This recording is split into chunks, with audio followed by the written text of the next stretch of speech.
Hi everyone, welcome back to Teaching Learning with Shweta. To all those people who have come back to study with me on my YouTube channel Teaching Learning with Shweta, I welcome you again to continue study about the education system in India, the development of education system in India. And the last time in the last video lecture we studied till the Macaulay's Minute. हमने Macaulay's Minute तक cover किया था, तो आज हम उसके आगे पढ़ेंगे the very famous, the Magna Carta of education system, इसको हम उस नाम से भी जानते हैं, the Woods Dispatch of 1854. तो आज हम उसके बारे में डिस्कस करेंगे. तो एक क्विक रिविजन, बिकॉज बहुत जरूरी है कि हम सीक्वेंस को याद रखें. It's very important to remember the sequence of events, because one event is leading to another event. एक इवेंट की वजह से दूसरा इवेंट हो रहा है, तो हमें याद रखना बहुत जरूरी है. थोड़ी सी चीजें याद रखने वाली हैं, बाकी मोस्टली समझने वाली और रिफ्लेक्ट करने वाली हैं. तो क्या हमने लास्ट टाइम पढ़ा था और उसके पहले भी पढ़ा था कि चार्टर्स एक्ट आया था 1813 में, जिसमें ये डिसाइड किया था कि ब्रिटिश गवर्नमेंट ने डिसाइड किया था कि 1 lakh rupees east India company को रखने होंगे एजुकेशन के लिए, और इंग्लिश भी रहेगी और हमारी इंडियन लैंग्वेजेस भी रहेंगी. बट उन्होंने थोड़ी सी इंपॉर्टेंस इंग्लिश को दी थी, और वेस्टर्न और इंडियन लिटरेचर साथ में पैरेलल चलेगा. Macaulay's Minute उसके बाद आया था, बिकॉज चार्टर्स एक्ट की वजह से एंग्लिसिस्ट वर्सेस ओरिएंटलिस्ट कंट्रोवर्सी आ गई थी. हमने लास्ट वीडियो लेक्चर में पढ़ा था.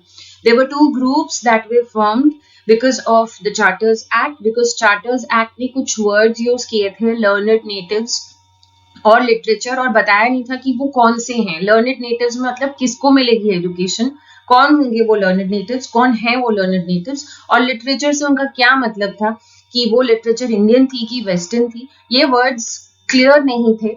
उनकी इंटेंशन टू वेस्टर्नाइजेशन और इंग्लिश एजुकेशन को लाने की ही क्लियरली थी, लेकिन उन्होंने इसको इतना ऑब्वियस नहीं किया था. इस वजह से डिबेट्स होने लगी थी और दो ग्रुप्स बन गए थे. There were formation of two groups because of the confusion that was created by the Charters Act. The first group, the Anglicists, they were supporters of Western education in India, and Orientalists who believed that the original Indian education system was the best and there was no need of any Western education replacing the Indian education. तो ये दो groups बन गए थे, एक जो Indian education को support कर रहे थे और एक जो वेस्टर्नाइजेशन को सपोर्ट कर रहे थे. उस कंफ्यूजन को, और इन्होंने एक कंफ्यूजन और भी क्रिएट किया था कि जो पैसे आ रहे थे, जो 1 लाख रुपीज रखे जाएंगे, वो कैसे स्पेंड होंगे. तो इस कंफ्यूजन को दूर हटाने के लिए मकॉले ने कुछ सजेशंस दिए थे, और वो सजेशंस ये थे, बाद में वो एक्सेप्ट भी हो गए थे. वो क्या सजेशंस थे कि इंग्लिश को पूरी तरह से मीडियम बना दिया जाएगा और वेस्टर्न एजुकेशन ही इंट्रोड्यूस की जाएगी, और जो ग्रांट्स हैं, जो पैसे हैं, वो सिर्फ उन एजुकेशन इंस्टीट्यूशंस को मिलेंगे जो इंग्लिश में पढ़ा रहे हैं और वेस्टर्न एजुकेशन को propagate कर रहे हैं. So it was decided after Macaulay's suggestions, that is also known as Macaulay's Minute, that was accepted by the British government, that money or the grants that were supposed to be given out by by the East India Company for Indian education were only to be given to those institutions who were imparting the Western education and had English as a medium of instruction. So Macaulay's Minute was totally in favor of the Western education, the British education. They in fact disregarded and disrespected the original Indian education system. तो यहाँ तक हमने पढ़ा था. अब क्या हुआ, every 20 years, हर 20 साल के बाद चार्टर को, या जो भी एजुकेशन की पॉलिसी होती थी ब्रिटिश गवर्नमेंट के अंडर, क्योंकि ब्रिटिश गवर्नमेंट का रूल चल रहा था उस टाइम पे, उसको हर 20 साल बाद रिन्यू करना जरूरी होता था. इस वजह से 1833 के 20 साल बाद वो नीड फिर से फील होने लगी. So that is why the British government formed a parliamentary committee. उन्होंने पार्लियामेंट्री कमिटी बनाई, और बेसिकली ये कमिटी बनी थी इंडियन एजुकेशन को फिर से थोड़ा सा सर्वे करके या थोड़ी सी रिसर्च करके उसको समझ के कुछ सजेशंस देने के लिए.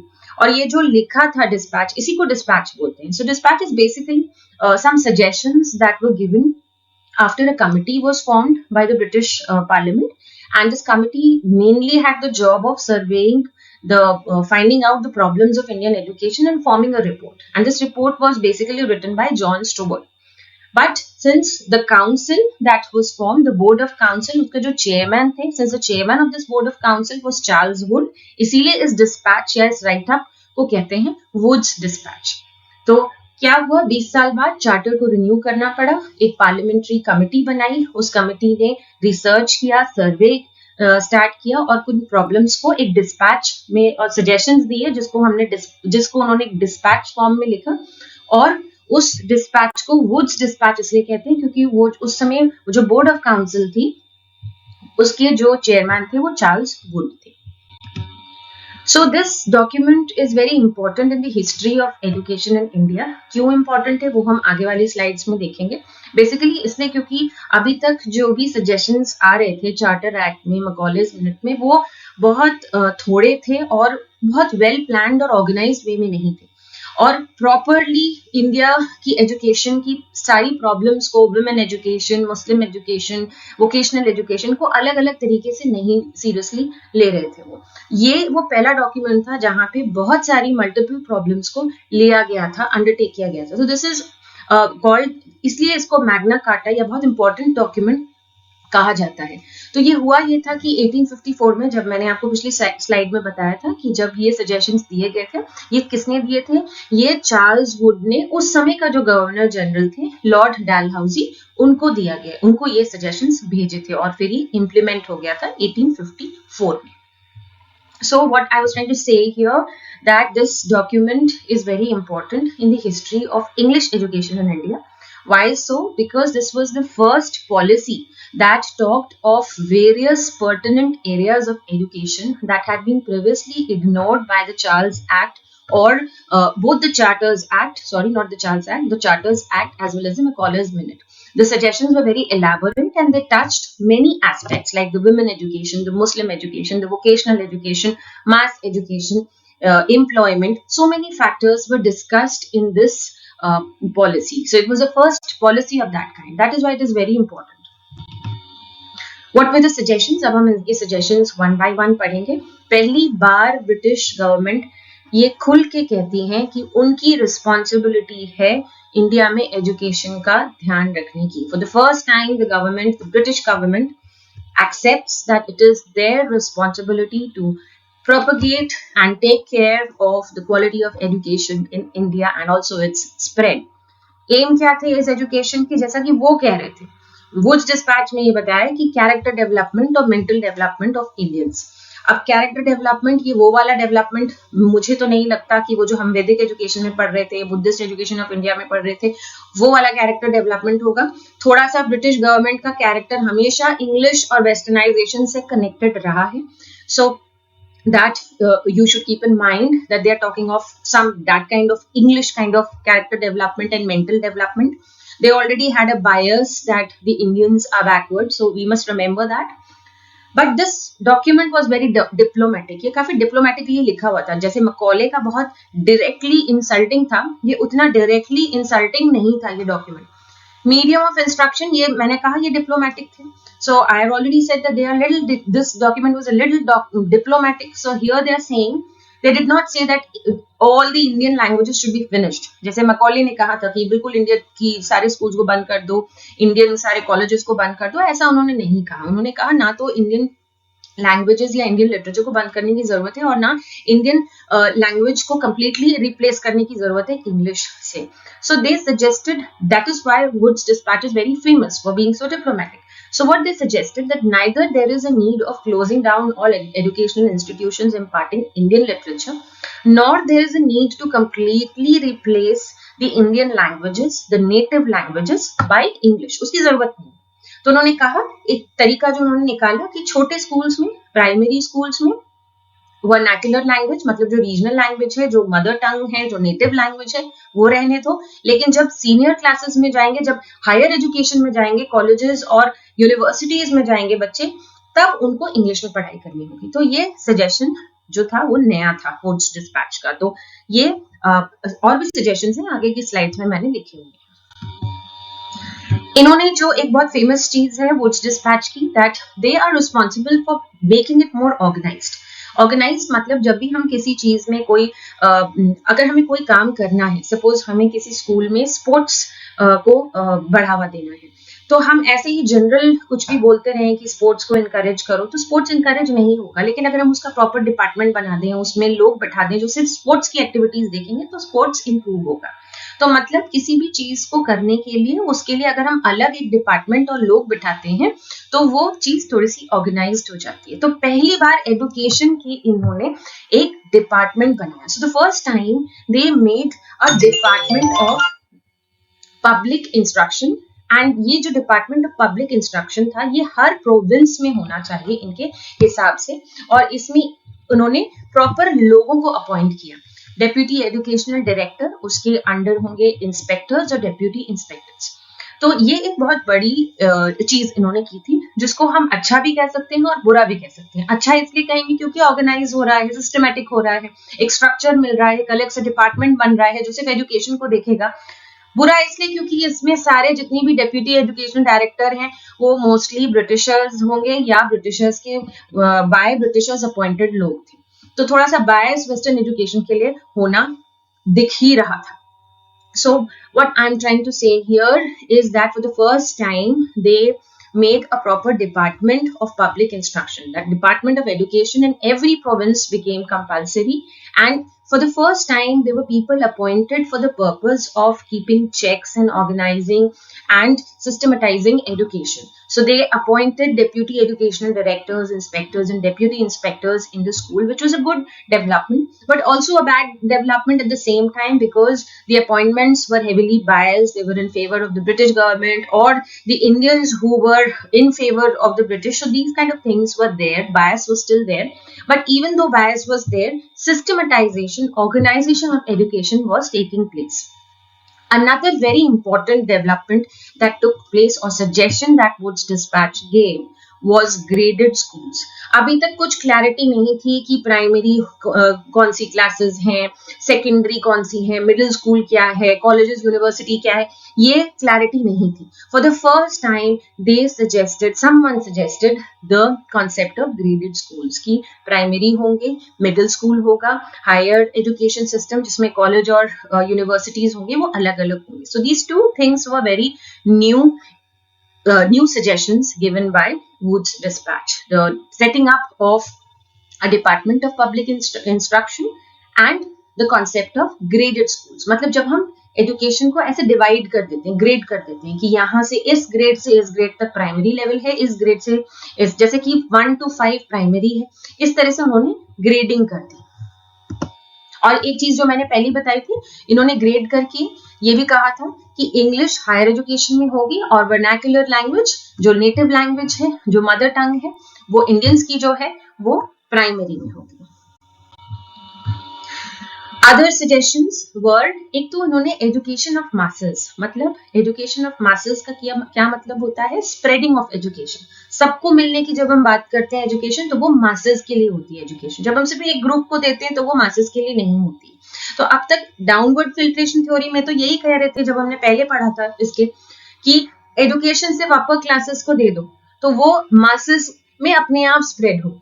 यहाँ पे इन्होंने वुड्स डिस्पैच ने ऐसा इसको बिल्कुल रिजेक्ट कर दिया। So Wood's dispatch does not talk about giving education to only one group, which was suggested by the Macaulay's Minute, because Macaulay's Minute was encouraging downward filtration theory, giving education only to one upper caste, to few upper caste people, and expecting it to gradually percolate to the lower castes. This Woods Dispatch totally rejected it. It said that education should be given to all, to the masses. So when they are saying education should be given to the masses, they are talking about education of women. They said that education of women was necessary in India, it was ignored. They also said that education of Muslims, spread of education in Muslims was important. उन्होंने कहा औरतों को education मिलनी चाहिए, मुस्लिम लोग backward थे उनके हिसाब से तो उनको भी एजुकेशन मिलनी चाहिए, और हर डिस्ट्रिक्ट में एक स्कूल, गवर्नमेंट स्कूल जरूर होना चाहिए। और उन्होंने कहा कि बहुत सारे school, colleges, primary schools, middle schools बनने चाहिए पूरी कंट्री में। इस तरह से उन्होंने एजुकेशन को फैलाने की बात की और एजुकेशन के साथ साथ एम्प्लॉयमेंट को भी फैलाने की बात की। So these were very good points given by Wood's dispatch about Indian education. So they talked of spreading education to the masses. Masses मतलब women, Muslims, employment, opening of schools खोलने की, यूनिवर्सिटी खोलने की, इन सब चीजों की, एजुकेशन को फैलाने की उन्होंने बातें कही है। दैट इज वाई मैंने यहाँ पे इसीलिए लिखा हुआ है एजुकेशन फॉर मासेस। अब जितने स्कूल्स खोलोगे एजुकेशन उतनी फैलेगी, तो स्कूल्स काफी खुले हैं वुड्स डिस्पैच के बाद, तो इसीलिए ये इसका एक स्ट्रॉन्ग पॉइंट था। ग्रांट एंड एड सिस्टम एक नया फीचर है। ग्रांट एंड एड सिस्टम मतलब एजुकेशनल इंस्टीट्यूशंस को खूब सारा पैसा देना का सजेशन भी इनका था, लेकिन ये डिसीजन अल्टीमेटली ब्रिटिश गवर्नमेंट का होगा। और बाद में हमने ये देखा कि वो थोड़ी सी चीटिंग करते थे, cheating in the sense they were biased in giving more money to educational institutions that were imparting western education. They also talked of teacher training. This is also a very good point taken up by Woods Dispatch. मैंने पहले ही कहा था कि Woods Dispatch ने नई नई चीजों की बात की थी, और इन्होंने पहली बार टीचर ट्रेनिंग की बात की कि टीचर्स ट्रेंड होने चाहिए, उनकी सैलरीज अच्छी होनी चाहिए, इंटेलिजेंट टीचर्स को हमें रखना चाहिए, क्वालिफाइड टीचर्स को हमें अपॉइंट करना चाहिए इन स्कूल्स में। और स्कूल्स में वोकेशनल एजुकेशन या तो आर्ट एंड क्राफ्ट या किसी स्किल से रिलेटेड या एग्रीकल्चर से रिलेटेड स्कूल्स एंड कॉलेजेस में देना बहुत जरूरी है, ताकि लोगों को जॉब्स मिल पाए, क्योंकि इन्होंने एम्प्लॉयमेंट की बात भी की थी। So they have talked about a lot of new things like training the teachers, appointing intelligent teachers, meticulous teachers, and merit-based selection of teachers, paying them well, and giving a lot of financial assistance to educational institutions, and also encouraging vocational education at schools and colleges. That is encouraging art and crafts, animal husbandry, and things like that, so that people get more and more jobs after education. So they have talked about employment in this. So what were the merits of I have discussed the merits alongside. मैं merits discuss करती रही हूँ, लेकिन एक बार जल्दी से अगर हम देखते हैं तो क्या merits थे वुड्स डिस्पैच के। सबसे पहली चीज तो पहली बार ब्रिटिश गवर्नमेंट ने ये एक्सेप्ट किया किसी लीगल डॉक्यूमेंट के थ्रू कि एजुकेशन उनके अंडर थी, एजुकेशन उनकी रिस्पॉन्सिबिलिटी थी। फिर जो डाउनवर्ड फिल्ट्रेशन थ्योरी थी, जो इससे पहले थी मकॉलेज मिनट में जो बताई गई थी, जिस मकॉलेज मिनट की वजह से जो आई थी कि एजुकेशन सिर्फ अपर कास्ट को दो और धीरे धीरे लोअर कास्ट के लोग उनसे जो प्रभावित हैं, जो इन्फ्लुएंस्ड हैं, जो इम्प्रेस्ड हैं, वो भी एजुकेशन लेने लगेंगे और ब्रिटिशर्स जैसे बनने लगेंगे। उसको रिजेक्ट कर दिया। उन्होंने कहा नहीं, ऐसा नहीं है, एजुकेशन कुछ लोगों को नहीं, मासेस को देने की जरूरत है, तो स्कूल खोलो, फैलाओ एजुकेशन। देन इन्होंने ग्रेडेड स्कूल की बात की, मतलब इन्होंने एजुकेशन को लेवल में बांटा। ये एक बहुत अच्छा पॉइंट था। Women education, vocational education, teacher training, इन चीजों की बात की इन्होंने स्टूडेंट्स को रिवॉर्ड्स, स्कॉलरशिप्स देने की बात की जो अच्छे स्टूडेंट्स थे, टीचर्स को बेटर सैलरीज, टीचर की कंडीशन इंप्रूव करने की बात की, और इंडियंस को जॉब देने की भी बात की। तो ये हमारे वुड्स डिस्पैच के कुछ मेरिट्स हैं, लेकिन डीमेरिट्स तो हर पॉलिसी के होते ही हैं, और ये ब्रिटिशर्स के द्वारा जो आई हुई पॉलिसी होती है उसके तो हिडन डीमेरिट्स होते हैं, बहुत सारे क्लेवर होते हैं, because they were cleverly diplomatic. Now Macaulay's minute was openly insulting to Indian literature. Wood's dispatch was diplomatic, मतलब वो बहुत ज्यादा इंसल्ट नहीं कर रहे थे, बिल्कुल इंसल्ट नहीं कर रहे थे, बल्कि वो काफी इस तरह से लिखा हुआ डॉक्यूमेंट था जो देखने में लग रहा था कि इंडिया के लिए काफी अच्छा उन्होंने बोल रहे हैं। Actually they were saying a lot of good things for Indian education. So it was, but still if you carefully read the document, you will find that the intent is still to propagate western education and English education. तो अगर आप ध्यान से देखेंगे तो इन्होंने Indian education को improve करने की बात तो जरूर करी है, लेकिन कहीं ना कहीं इनकी इंटेंशन इंग्लिश को, क्रिश्चियनिटी को, वेस्टर्नाइजेशन को बढ़ावा देने की है। वो कह तो रहे थे कि रिलीजियस एजुकेशन को वो नहीं मानेंगे, सेक्युलर रखेंगे, सेक्युलर मतलब किसी रिलीजन पे भेदभाव नहीं करेंगे, लेकिन खुद के जो रिलीजन था क्रिश्चियनिटी, उसको थोड़ा सा वो फेवर कर ही रहे थे। और जो पैसे दे रहे थे वो हमेशा जो ग्रांट्स देते थे वो उन स्कूल्स को ज्यादा देते थे जो कि उनकी एजुकेशन को दे रहे थे। So despite of writing those sweet words about Indian education, it was seen that the bias of British government was always towards the educational institutions that were providing their education, the Western education, and they were biased also as far as giving grants was concerned. So Westernization and spread of Christianity was always one objective that they had. What were the effects of Wood Dispatch? Now, one very good effect of Wood's Dispatch was, since Wood's Dispatch advocated opening up of educational institutions, a lot of educational institutions like universities, schools, they opened up. So, since Wood's dispatch ने क्या इसका effect हुआ, ये हुआ था इसका effect कि इसने तो बोला था, वुड्स डिस्पैच में ये बोला था बहुत सारे स्कूल्स खोलो, मासेस में स्प्रेड करो एजुकेशन, लोगों को एजुकेशन पहुंचाओ। तो इस वजह से काफी सारी यूनिवर्सिटीज, स्कूल्स, कॉलेजेस इंडिया में सेट हुए और वो आज तक चले आ रहे हैं। तो ये एक अच्छी देन है उस टाइम की। Madras university, Bombay university, Calcutta university उस पीरियड में ही डेवलप हुई थी, बनी थी। और एजुकेशन थोड़ा सा ऑर्गेनाइज हो गया कि अब एक एजुकेशन डिपार्टमेंट का एक सिस्टम आ गया। The concept of having a separate department for education started and a lot of vocational education institutions also started. vocational institution पे भी, vocational education पे भी फोकस पड़ा है। जैसे एग्रीकल्चर इंस्टीट्यूट पूसा में आया, इंजीनियरिंग इंस्टीट्यूट रुड़की में आया।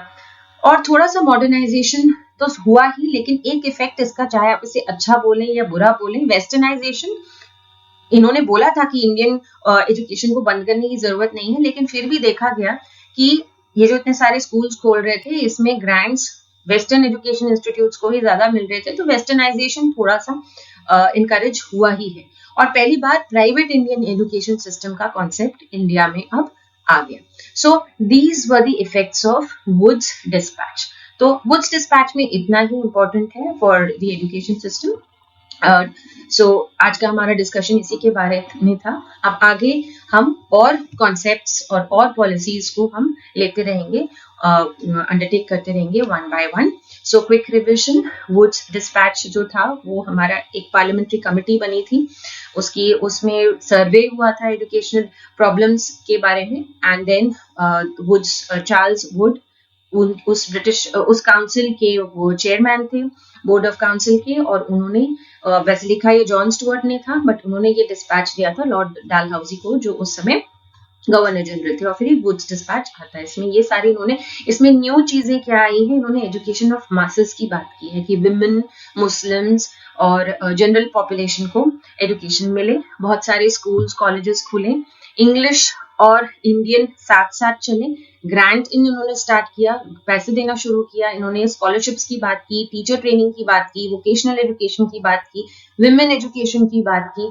और एक डिपार्टमेंट का सिस्टम बनाया जिसमें उन्होंने ऑफिसर्स अपॉइंट किए थे, और डायरेक्टर्स थे, डिप्यूटी इंस्पेक्टर्स थे, इंस्पेक्टर्स इन्होंने अपॉइंट किया था। So and downward filtration theory को पूरी तरह से इन्होंने रिजेक्ट किया। तो ये जो डॉक्यूमेंट है इसको मैग्ना कार्टा ऑफ एजुकेशन कहते हैं। एंड ये काफी इंपॉर्टेंट इसलिए कहलाता है क्योंकि बहुत सारी नई चीजों की ये बात कर रहे हैं।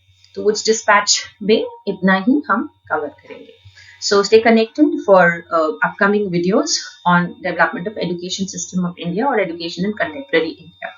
Thank you. Have a nice day.